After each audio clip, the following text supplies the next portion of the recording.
2024년 10월 1일 새벽입니다. 하나님의 말씀은 창세기 4장 20절에서 22절입니다. 아단은 야발을 낳았으니 그는 장막에 거주하며 가축을 치는 자의 조상이 되었고 그의 아우의 이름은 유발이니 그는 수금과 퉁소를 잡는 모든 자의 조상이 되었으며 실라는 두발가인을 낳았으니 그는 구리와 쇠로 여러 가지 기구를 만드는 자요. 두발가인의 누이는 나아마였더라. 하나님 말씀을 증거하겠습니다. 가인의 자손이 이렇게 쭉 나오게 되는데 이 후손들을 보니까 그 야발 같은 경우에는 가축업을 최초로 시작합니다. 또 이렇게 보니까 음악하는 사람도 나오죠. 여러 가지 많은 장인들이 나오게 됩니다. 제일 끝에는 그 나아마라고 하는 여자가 나오는데 노래하는 사람이다 이런 뜻을 가지고 있죠. 음악의 선구자라고 볼 수 있습니다. 이렇게 가인의 후손들은 문화와 산업을 크게 발전시켰다라고 하는 거죠. 근데 중요한 것은 이들에게 하나님은 없었다라고 하는 것입니다. 그래서 이들이 만든 이 문명을 한마디로 이 바벨탑이라고 이야기하죠. 최고의 기술로 만들어지긴 했습니다. 그러나 하나님과 상관없이 만들어졌기 때문에 결국에 허물어진 이 껍데기 작품에 불과하다라고 하는 거죠. 여러분, 하나님 없이 쌓는 것은요 결국 다 이렇게 됩니다. 허무하게 무너질 수밖에 없습니다. 우리 인천대교를 이렇게 보게 되면 우리나라에서 만든 다리 중에 최고 중에 최고를 자랑하죠. 일단 다리 전체 길이가 21km가 넘는다고 합니다. 그 바다 길이만, 바다 위에 세워진 다리 길이만 13km가 넘죠.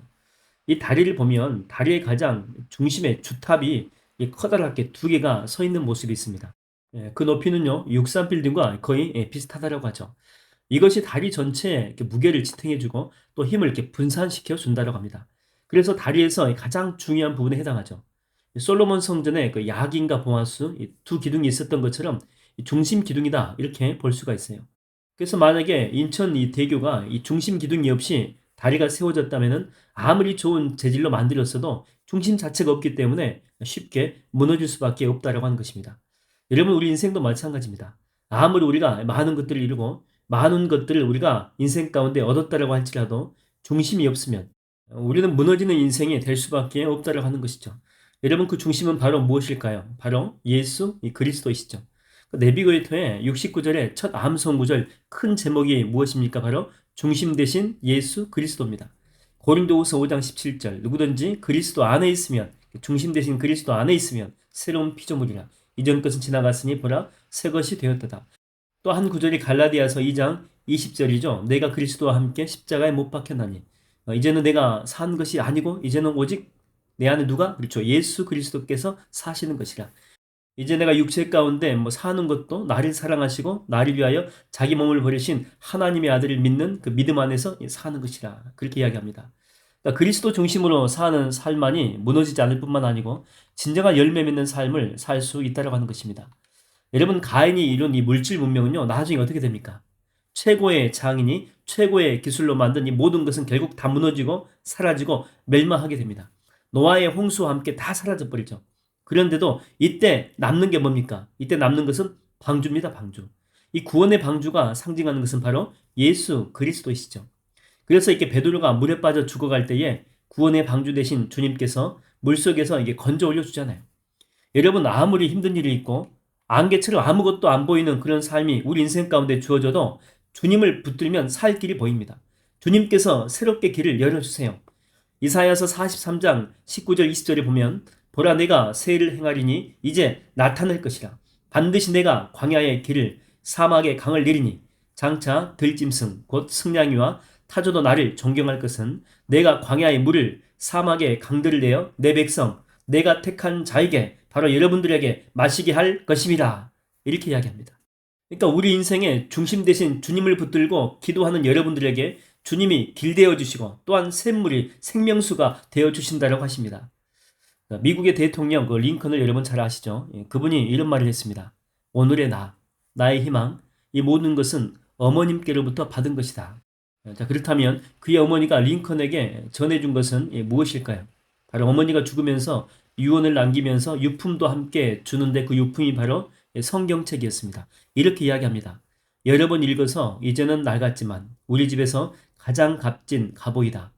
100에이커의 땅을 물려주게 된 것보다 이 한 권의 성경책을 물려주게 된 것을 기쁘게 생각한다. 네가 책 속의 진리의 말씀대로 살아간다면 네가 100만 에이커의 대주주가 되는 것보다 기쁘겠다. 그러니까 이제 이 성경을 엄마 삼아서 붙들고 살라고 하는 것입니다. 그래서 링컨은 위기의 상황 속에서 첫째는 방문을 걸어 잠그고 기도합니다. 히스기야가 그랬던 것처럼 하나님께만 그 마음을 쏟아놓죠. 그리고 두 번째는 말씀 속에서 해답을 찾으려고 합니다. 위기가 올수록 이 한 권의 책, 이 성경만 붙은 거죠. 그래서 링컨의 별명이 뭐냐면 성경과 기도가 만든 사람, 이렇게 이야기하지 않습니까? 여러분 인생에 위기가 올 때는요, 이것저것 다 필요 없습니다. 오직 예수입니다. 오직 예수, 오직 말씀, 오직 기도. 그럴 때 우리가 하나님의 기적을 경험하게 된다라고 하는 것이죠. 오늘 하루도 이렇게 예수 그리스도를 붙들고 승리하는 하루가 되기를 주의 이름으로 축원드립니다. 내 영혼의 참 소망이 되시는 하나님, 세상 그 무엇보다도 주님만을 더욱 사랑합니다. 나의 마음의 갈급함을 채우시며 내게 새 생명을 주신 예수님, 나의 기도를 응답하소서. 오직 주님만 나의 맘에 갈급함 채우네. 오직 주께만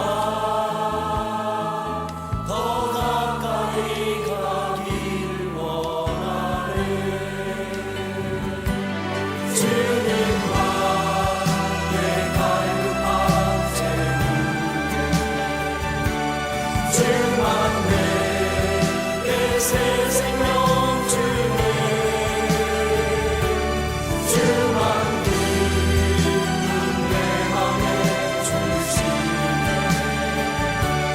나의 기도 응답하시네.